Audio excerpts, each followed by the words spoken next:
तर सर्वांना स्वागत आहे तुमचं माझ्या चॅनलमध्ये। तर इथे सूरज जो आहे तो स्वतःची कहाणी सांगतोय। त्याला गावाकडची खूपच आठवण येत आहे। तिथे बसलेली आहे आर्या आणि अंकिता वालवलकर। तर अंकिता आणि आर्या पण चांगल्याच मैत्रिणी झालेल्या आहेत आणि सूरज आणि यांची तर बी टीम आहेच। तर इथे चालली आहे चर्चा।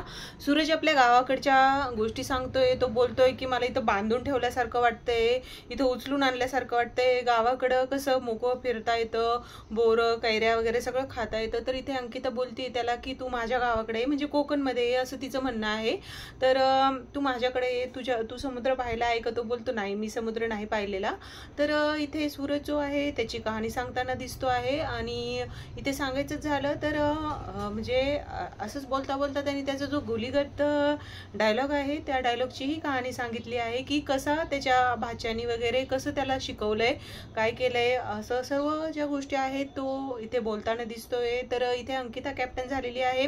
त्याचबरोबर सांगायचं झालं तर अंकिता कॅप्टन झाल्याच्या नंतर जो घनश्याम आहे तो बिलकुलही काम ऐकत नाहीये। तो बोलतोय की मी नाही करणार। त्याला ती सांगत होती झाडू काम कर तू, तर तो ऐकत नाहीये अजिबात। तर बिग बॉस मराठीची लेटेस्ट अपडेट पाहण्यासाठी चॅनलला सबस्क्राईब करून ठेवा।